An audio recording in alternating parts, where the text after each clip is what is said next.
Good morning and welcome back. I hope you had a fantastic weekend. I know I did. It was jam-packed and it's usually the case. This is Ima Giancoli, Ask Ima, broker owner of Tyler Vincent Real Estate, and we are continuing our season one, renting to buying. And while we explore, and I know we left off where I am headed into part 2 of the last episode, which is committing. So we covered deciding and now we're moving on to committing. But before we do, today is going to be strictly Q&A because I have not had a chance to get to that. And tomorrow I promise to give you a ton of information on part 2. And so over the weekend, I received a couple of questions that I want to share with you because I think that they'll resonate or hit home, especially if you are considering this transition into renting to buying. And remember, as a licensed broker and owner, I have a lot of information on the back end, the way most real estate agents, not all, because we don't live in a world of absolute, but most agents and people think of buyers and you know, big human dollar signs walking around. So remember, I'm coming from a different space, a space where I am trying to connect with you to help you through this process and not necessarily have to be the one who sells you anything.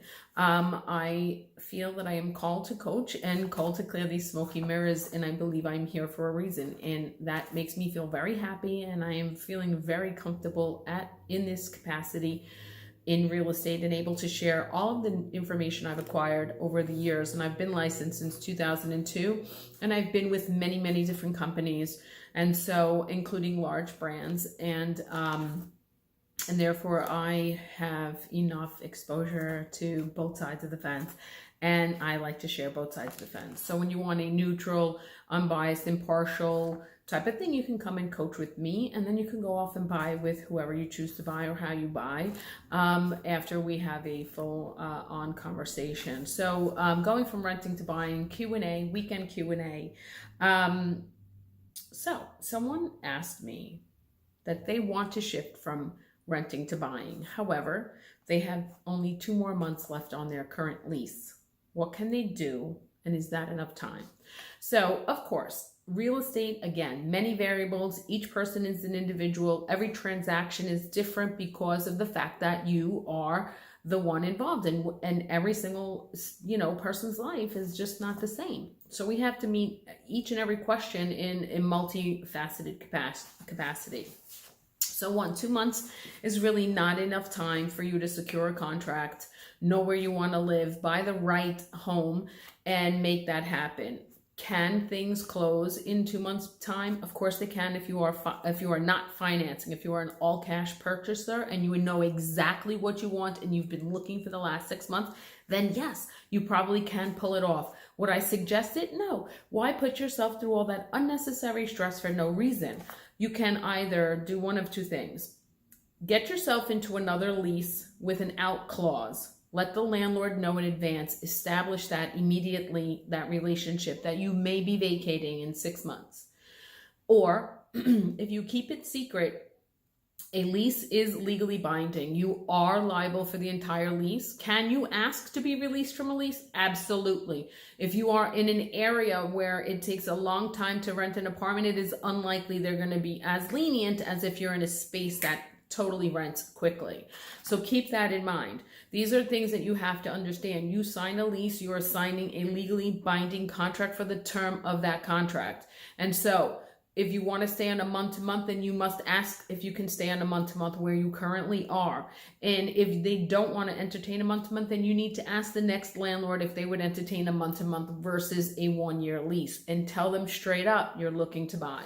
Otherwise, put it in your mind and expect that you need to live the duration of that lease out. And so what can happen and what might happen is that you'll find yourself in the first 6 months settling in, right? Packing, unpacking, and all this great fun stuff that you just put yourself through. Now you're going to unpack, and then you're starting to look for a home. So you need some time to get to quiet mode, what I call let's get quiet, let's get silent. Let's let the decisions and the right choices rise and resonate with us, and then we can start our track. So since it's a 4-month period, and especially if you're financing, to actually look, find, secure, negotiate, and execute the full deal, and then finally move in, plan accordingly.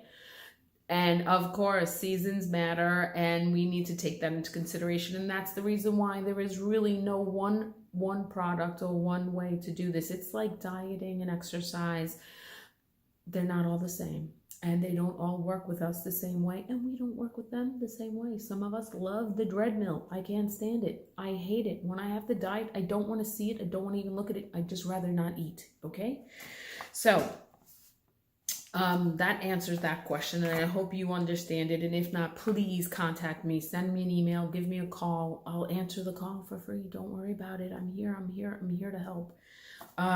Question number 2. Can I break a lease if I found the perfect home? Well, here we go. Back to question number 1. A lease is legally binding. You can ask to terminate a lease. You can ask for it to be released. It's not just your security deposit that you lose. If the landlord is okay with just accepting that, then take it and run. If the landlord is not okay with accepting that, then guess what? Off to court you might go. And you definitely don't need an eviction in the middle of any financing process. You definitely want to steer far and clear away from that.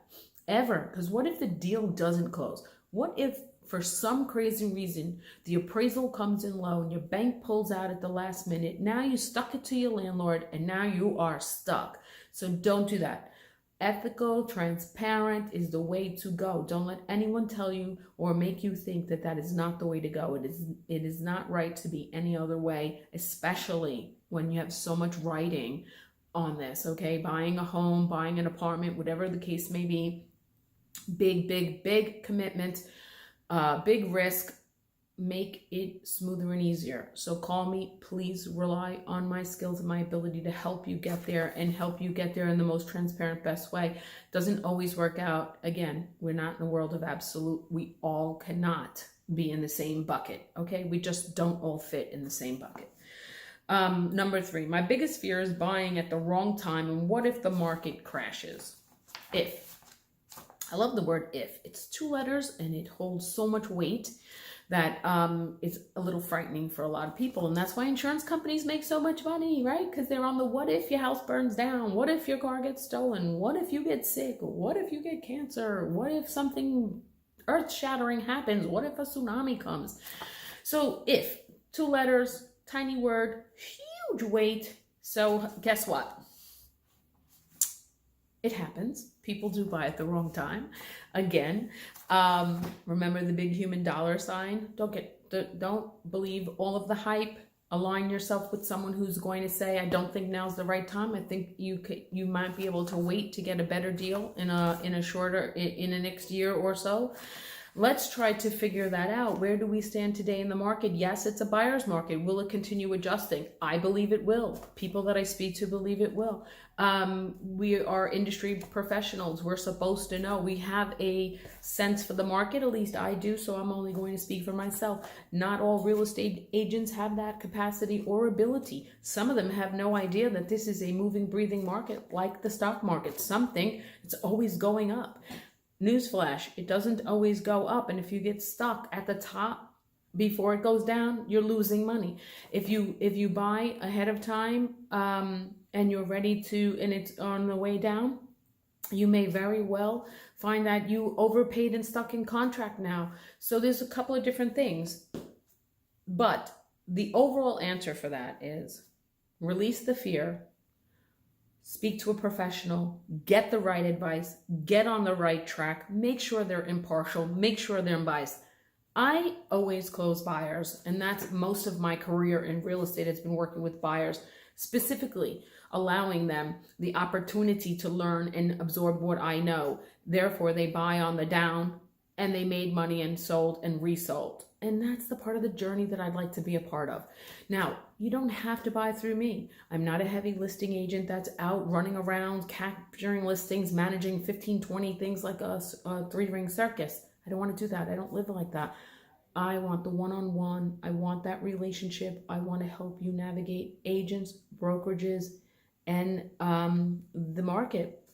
So give me a buzz and let's talk about that, because that 3rd question there, the biggest fear, buying at the wrong time if the market crashes, is a big deal.